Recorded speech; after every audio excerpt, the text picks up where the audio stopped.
Bienvenue à tous.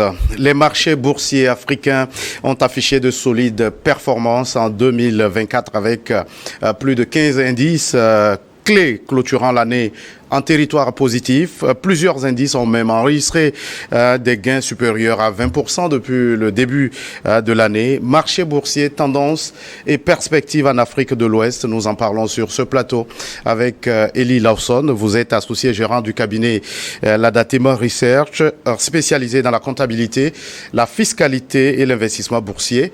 Merci d'avoir répondu à notre invitation. Merci, M. Gaëtan, pour l'invitation. D'abord, une première question pour commencer. C'est quoi un marché boursier? Un marché boursier, comme on le dit, c'est premièrement un marché où il y a l'achat et la vente des produits. Donc, la question de savoir quels sont les produits vendus sur le marché boursier, surtout sur la BRVM. La BRVM, nous avons principalement deux produits, les actions et les obligations. Donc, c'est le fait d'acheter les actions et les obligations sur un marché, surtout électronique, qui constitue pour nous aujourd'hui le marché boursier de la BRVM. Alors, quand vous parlez de la BRVM, ça, c'est le marché boursier de l'Afrique de l'Ouest. Oui, de l'Afrique de l'Ouest, des pays de l'UEMOA. De l'UEMOA. De l'UEMOA particulièrement, qui utilisent le franc CFA.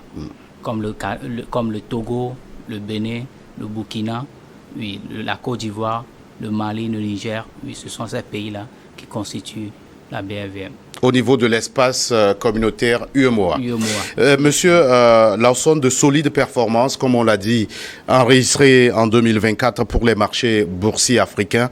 Alors, qu'est-ce qu'il explique? Premièrement, la croissance et le dynamisme de l'économie sud-africaine dans notre espace. Il y a le franc CFA qui joue aussi son rôle prépondérant parce que c'est à cause de sa stabilité.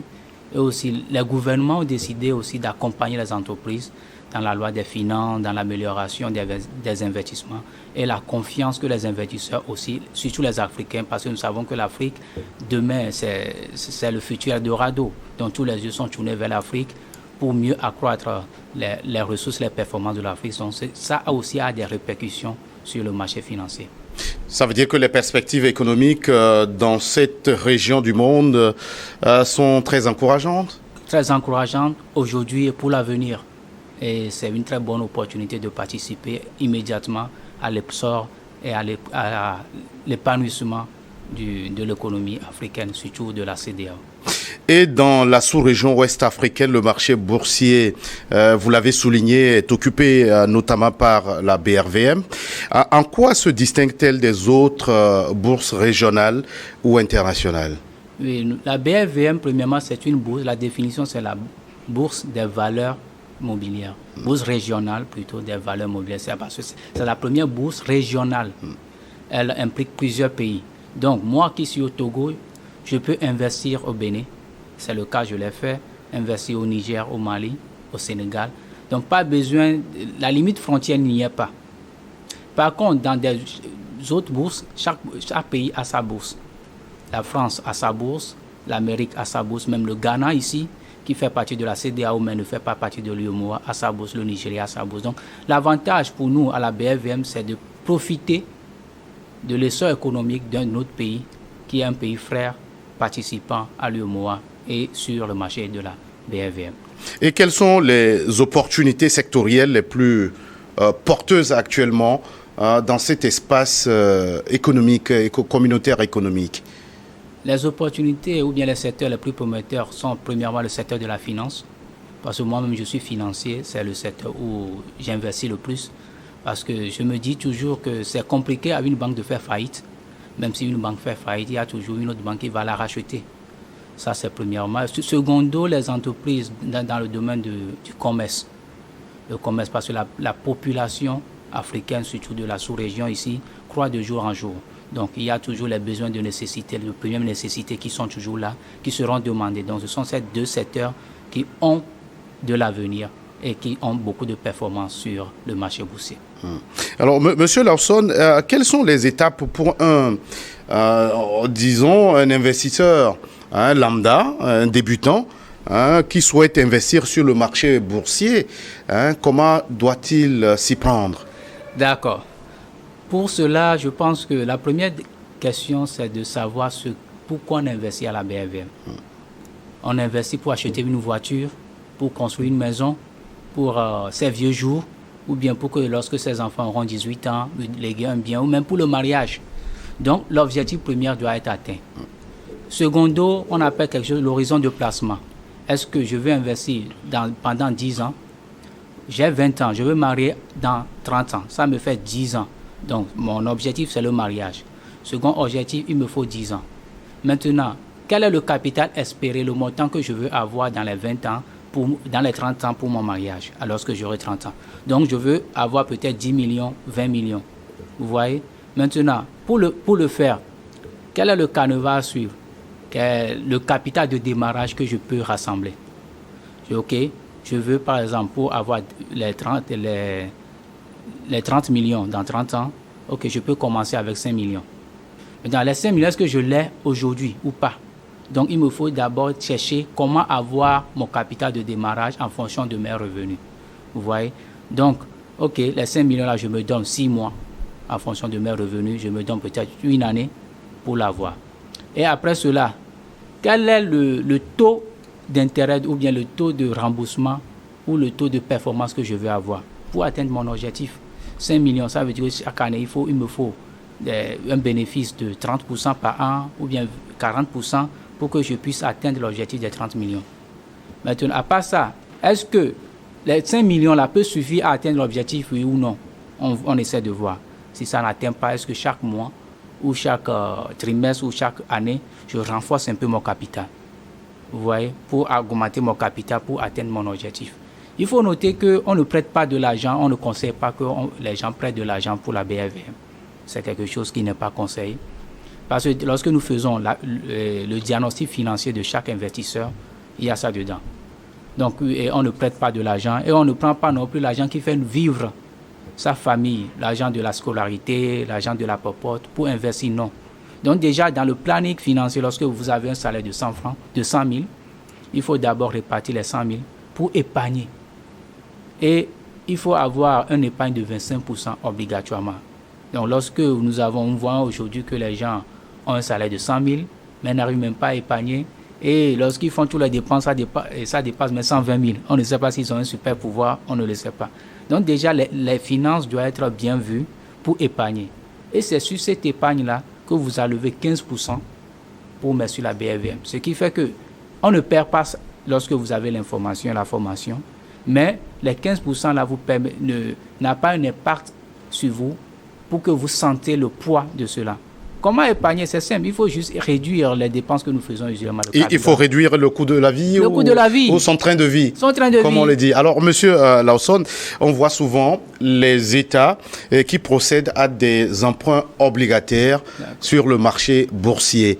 Alors, lorsqu'un État se lance dans ce processus, comment est-ce que les citoyens de cet espace communautaire peuvent saisir cette occasion pour investir? Comme on le dit souvent, la confiance aux États, on dit l'État paie toujours ses dettes. Et surtout si le gouvernement établi est un gouvernement solide qui inspire la confiance. C'est aussi une belle opportunité pour investir dans les obligations des États parce que le taux est fixe. C'est un taux fixe et c'est un retour sur investissement obligatoire. Donc si nous voulons le développement premièrement de notre pays, le développement de la sous-région, il est conseillé aussi d'acheter des obligations de l'État pour pouvoir nous aussi contribuer à l'essor du pays, du continent et aussi gagner de l'argent. C'est très important. Investir sur un marché boursier suppose de savoir choisir une société de gestion et d'intermédiation. Quels sont les critères de choix? Les critères de choix, bien avant, je pense que je dois faire un petit bémol sur un point. Nous sommes juste des formateurs, malgré notre expertise dans le domaine, on ne prend pas l'argent des gens et c'est interdit par la loi. Donc, lorsque vous allez vers une société qui vous demande, OK, nous sommes dans le domaine de la bourse, de la BRVM, ou que ce soit n'importe quelle bourse, mais qui cherche votre argent, il faut savoir que c'est de l'ANAC. Surtout à des taux 300% mensuels, 400%, c'est de l'ANAC.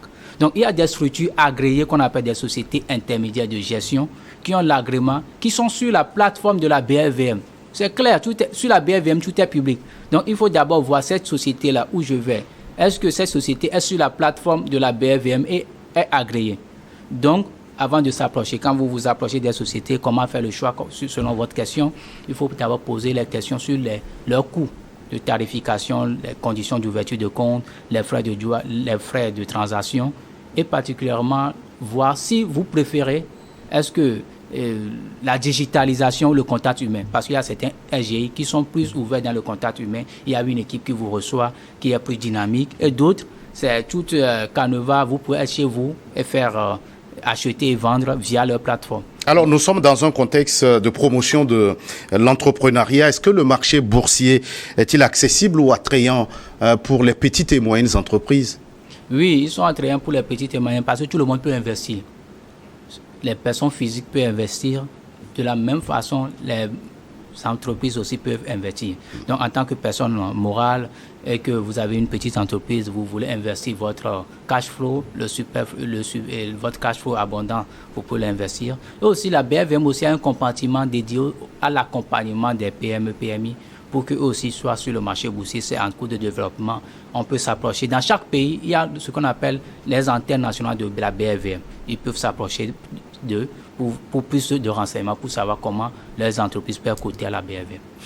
Aucun domaine n'est sans risque. Quels sont les principaux risques liés à l'investissement sur le marché boursier? Les principaux risques à l'investissement sur le marché boursier, c'est le manque d'information et de formation.